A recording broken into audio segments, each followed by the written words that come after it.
Fala, meu chegado, bom ou não? No vídeo passado, nós mostramos em detalhes esse Toyota Corolla GLI, já modelo 2023 equipado com motor 2.0. E agora chegou a hora de dar uma volta nesse carro. Então bora colocar a câmera na cabeça e fica comigo até o final que eu ainda vou te dar a minha opinião sobre ele. Eu sou o Anderson Teodoro e você está na Magic Torque.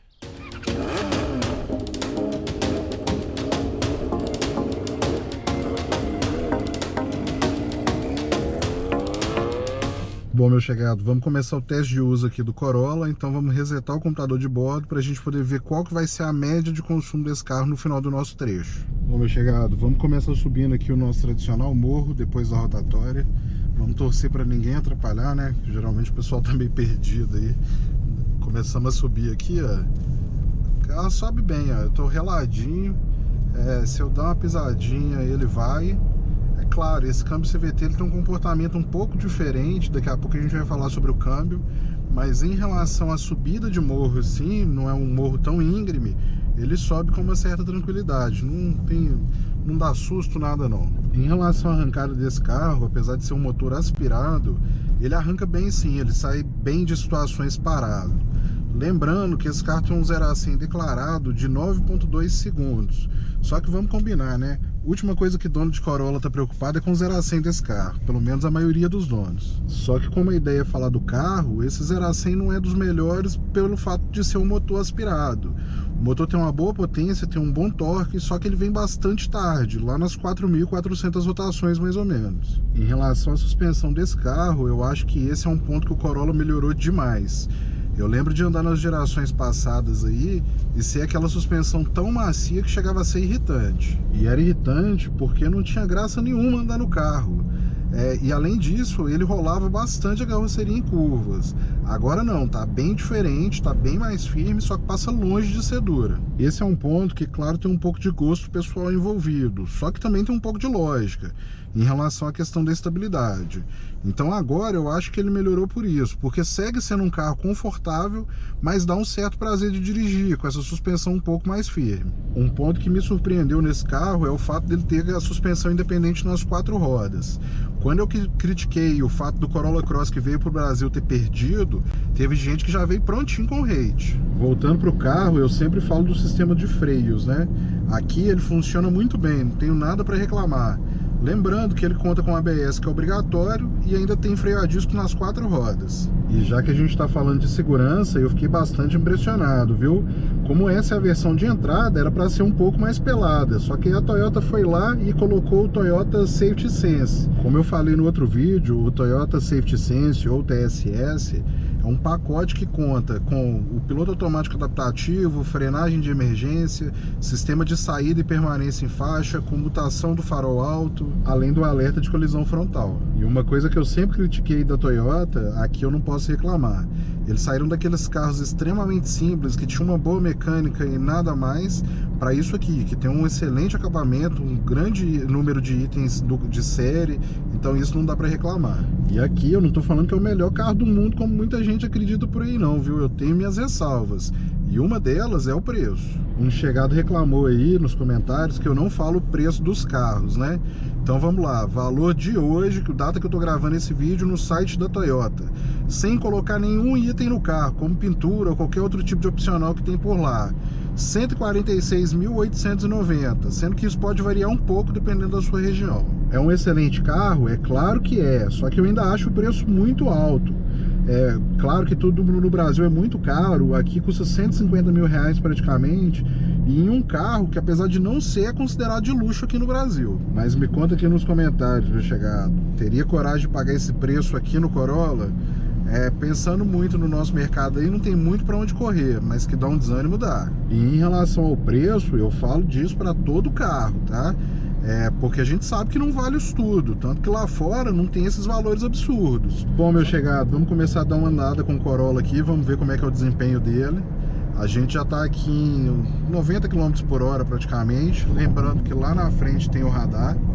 Vamos ver se o trânsito vai cooperar, não está tão cheio assim, mas está movimentado, normal, né? A gente não consegue fugir muito disso não. Só que a gente está aqui, ó, mantendo mais ou menos 80, 90 km por hora, 85, 90 km. Chegar lá no radar, vamos ver se o pessoal vai cooperar, vai sair da frente, ou se a gente vai conseguir cortar para a faixa do meio, para alguma outra faixa aqui para a gente dar uma esticada. Lembrando que se eu precisar movimentar a cabeça é justamente para poder tentar ganhar essa agilidade com o carro. Então, ó, passamos no radar aqui a 65 km por hora, vamos acelerar, vamos ver o que a gente consegue fazer. O Fox aqui não quer cooperar, então vamos por aqui mesmo, ó. A gente vai fazer essa curva aqui mais ou menos uns 90 km por hora. Melhorou muito, ó, não rola tanta carroceria, o Uno acabou trocando de faixa do nada aqui, mas vamos lá. 90 km, ó, 93, não rola tanta carroceria como eu tava falando. Não é um carro que passa susto como as gerações anteriores passava sim. Quem falar que não passava, mentira, passava sim. Era um carro com a suspensão extremamente macia que não gerava essa segurança. Isso é questão de lógica, questão de estabilidade, questão de física, não tem muito para onde correr. Em relação ao desempenho, claro, dentro da proposta do carro, não é nenhum carro super esportivo, nada disso. O carro anda bem sim, esse motor ele tem bons números, que chegam inclusive a impressionar, pensando num carro aspirado com motor 2.0. Como eu falei no outro vídeo, ele conta com injeção direta e indireta, e isso sim acaba arrancando um pouco mais de potência desse motor. Tem um torque legal, apesar da potência máxima vir numa rotação mais alta. Só que aqui, ó, a gente está a 106 km por hora e o carro está mantendo ali 1.500 rotações. Então isso é de fato impressionante. O carro é gostoso de dirigir, ficou mais baixinha a posição de sentar, passa um pouco daquela sensação assim, que a gente que é mísero mortal tem condição de andar no carro, mas aquela sensação de esportividade. Claro, quem está acostumado a andar em Porsche, em BMW mais cara como M3, M5, chega até a rir disso. Mas eu tô falando dentro de um valor normal, porque hoje 150 mil reais é o que a gente tem mais ou menos de preço no nosso mercado. Quando a gente vai olhar esses esportivos aí como Porsche, M3, a gente tá falando de carro de quase 1 milhão. Então a comparação assim é até injusta com outros carros. Mas voltando aqui para esse segmento, ele agrada sim. Esse carro ele é equipado com uma direção elétrica, que para fazer manobras é simplesmente uma manteiga. E além disso, eu gostei bastante dela também no rodar, em velocidades maiores. Não é aquele tipo de direção boba que passa alguns sustos. A gente aponta à frente, ó, o carro já vira. Agradou bastante. Além disso, eu gostei desse volante. Não tem nada demais nele. Só que tem carro que a gente senta, que a gente não consegue encontrar uma boa posição de dirigir, que acaba não agradando. E aqui sim eu me senti bastante confortável, então eu gostei dele. Como eu já te falei algumas vezes aí, esse carro utiliza um motor 2.0 equipado com injeção direta e indireta, que tem bons números sim. De fato a Toyota consegue fazer mágica com esse motor aqui, e a tecnologia japonesa de fato surpreende. Só que aqui tá uma coisa que eu reclamo e vou reclamar até o fim, que é o fato desse carro ainda não ter um motor turbo. E você pode até não concordar comigo, tá tudo bem. Eu gosto de motor turbo, eu gosto de como o carro se comporta com esse tipo de sistema. E aí muita gente vem com o argumento de, pelo menos esse motor que tem no Corolla é motor para a vida inteira, motor turbo é motor só de primeiro dono. Será mesmo? Porque eu penso o seguinte, os japoneses são bons em fazer coisas duráveis, de fato são. Só que o mercado automotivo entrou na onda do motor turbo. A própria Honda foi lá e criou um motor turbo pro Honda Civic. Por que não aqui? Então assim, já que são tão bons, por que não fazer um carro mais divertido? Pensa nesse motor que já tem bons números, com um sistema de turbo aqui. Aí sim seria melhor do que todo mundo. Só que hoje, pensando no meu gosto, eu prefiro comprar um Jetta feito de plástico. E aí não vem com esse argumento de que vai quebrar não, porque vamos combinar, né? Quem tá pagando 300 mil num carro aí, tá muito preocupado com isso não. E se não ficar fuçando, também não é assim do jeito que o pessoal fala não. É claro, se você vier falar que pelo menos na hora da manutenção você não vai ter que deixar um rim lá para poder fazer, e principalmente pelo fato de ser basicamente manutenção preventiva, aí eu posso até concordar com você. Só que eu acho só esse argumento bem pobre. Sim, o carro melhorou, tá mais bonito, o acabamento tá melhor, e essa é a versão de entrada. Imagina a versão topo de linha, mas falta uma graça a mais. Se fosse mais barato, poderia até ser. A gente está falando de 150 mil. A versão GRS chega a quase 180 mil. Enfim, eu vou ficar falando sobre essa questão do motor turbo até amanhã, mas que eu acho uma pena, eu acho. Falando aqui do câmbio do Corolla, esse é outro ponto que eu não gosto, e não gosto mesmo.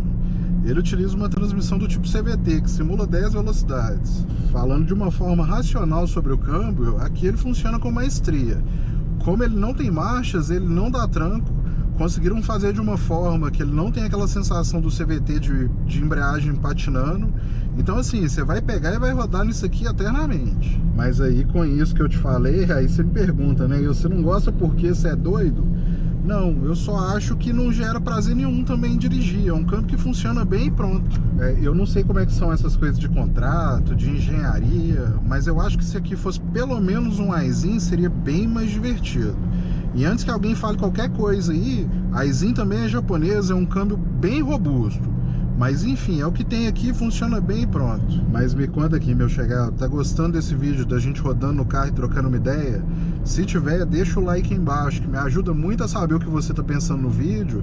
E além disso, ajuda também o YouTube a recomendar esse vídeo para mais pessoas, pensando que sim, o conteúdo é de fato relevante. Então, se estiver gostando desse vídeo e puder, dá essa moral aí pra gente. Uma coisa que eu queria falar sobre o Corolla e que me agradou também é em relação ao isolamento acústico dele. Parece uma besteira, mas pensando no que o público-alvo desse carro tem, que é a questão do conforto, é uma coisa que no final é super importante. Você entra no carro, aí quase não tem barulho vindo lá do lado de fora, esse ar-condicionado que também é bem silencioso, e aí junta com isso o fato desse câmbio que não dá tranco, mais essa suspensão que é confortável. Se a ideia que era gerar conforto, de fato tem. Eu te falei, meu chegado, de vários itens que tem no TSS ou Toyota Safety Sense lá. Eu vou tentar te mostrar um aqui, que é o assistente de permanência em faixa. Quando a gente tenta trocar de faixa sem dar seta, ó, aqui ele não reconheceu a faixa pelo fato dela ser pontilhada. Vamos ver se eu consigo aqui, porque na minha cidade tem umas faixas bem ruins. Mas normalmente ele apita se você tenta trocar de faixa sem dar seta. Eu vou tentar mostrar isso, mas justo agora tá um pouco mais cheio. Vamos ver se aqui ele vai. Não foi também, ó. Ele não tá lendo a faixa. Aqui no computador de bordo não vai dar para ver na câmera. Ele chega até a ler a faixa quando o sistema tá funcionando, mas aqui ele ainda não deu. Eu vou tentar mostrar, vamos ver se eu vou conseguir. Eu acho que quando a faixa é contínua fica mais fácil. Só que esse também é um problema aqui da cidade, né? A faixa é ruim, o problema não tá no carro, não. Nos trechos que a gente passou, que a faixa tava boa, ele de fato funcionou. Vamos ver se eu consigo aqui alguma faixa para poder te mostrar como é que funciona. Vamos ver aqui se eu vou conseguir. Aqui o asfalto fica um pouco melhor, só que a faixa ainda também é tracejada, né? É normal essa faixa pontilhada aqui. Vamos ver se depois que a gente passar aqui, se a gente vai conseguir. Vamos ver se ele vai apitar. Olha lá, agora ele mostrou ali, ó, e me deu uma puxada pra dentro, eu senti puxando. Ele só não apitou. Mas por quê? Porque eu não cheguei a entrar na faixa toda. Vamos ver do lado de cá. Não reconheceu também. Tá bem clarinha, tá vendo? Então no ponto que a faixa tá mais escura, isso funciona melhor. Mas enfim, acho que deu pra entender. Ele te dá um alerta, ele fica azul ali. E se você continuar entrando sem dar seta, ele simplesmente começa assim, arruma um escândalo dentro do carro. Eu vou tentar aqui pela última vez, até para esse trecho também não ficar muito longo, a gente não ficar muito repetitivo em relação a isso. Só que a faixa já sumiu, tá vendo? Minha cidade também não coopera em nada. De fato, assim, é a faixa, tá? Não é o carro, o problema não é o carro. Esse tipo de sistema ele é muito bom, muito útil. Em qualquer carro é assim, então não vou criticar aqui. Tem que ter a faixa. Se não tiver a faixa, não tem o que ler aqui, ó. Eu tô andando em cima dela, ó, mas ela tá praticamente apagada, então não acha. Então não adianta, infelizmente. Estamos terminando o teste de uso aqui do Corolla GLI, meu chegado. E o consumo dele no nosso trecho foi de 12,1 km. Lembrando, esse carro está abastecido com etanol, 2 pessoas a bordo, ar-condicionado 100% do tempo ligado. A gente não pegou tanto trânsito assim, mas DMP fundo, acaba que as retomadas assim a gente tem que forçar bastante o carro. Gostei do consumo. Agora ele tá baixando para 12 km aqui e tal, mas desde que eu peguei o carro assim, normalmente eu fico um dia com o carro, eu achei o consumo desse carro bom sim. É um carro grande, com motor 2.0, não é turbo. Esse é um ponto assim que muita gente acredita que as gerações atrás do Corolla são muito econômicas e não são. E nesse carro aqui já me agradou bem mais. E este foi o teste de uso do Toyota Corolla GLI, o sedã mais vendido do mundo e que no Brasil não perde a liderança por nada. Falar de Toyota é bem complicado, porque tem um pessoal que se sente muito ofendido se a gente aponta algum ponto negativo do carro. Mas acredite, ele não é perfeito. É claro que se a gente for parar para pensar friamente, o carro tem mais pontos positivos do que negativos. E os negativos envolvem muito de gosto pessoal. Fato é que esse carro me surpreendeu. Eu nunca gostei de Corolla. Eu achava o design muito tiozão e as gerações atrás que eu já tinha andado eu achei muito sem graça. Só que essa geração aqui é outra história. O carro é mais baixinho, lá dentro a gente senta um pouco mais baixo, dentro da sua proposta ele anda relativamente bem e o design melhorou muito, mas muito mesmo. Vendo os sedãs de hoje, eu acho ele um dos mais bonitos. Outro ponto que melhorou demais foi o acabamento interno desse carro. Tem geração para trás aí que é simplesmente sofrido, chega quase a chamar o consumidor de besta. Nas gerações para trás, eu sempre tive a sensação que era o seguinte: eu te entrego um produto durável mecanicamente e em compensação você não reclama do resto, azar o seu. Nesse aqui não, a Toyota não economizou no acabamento.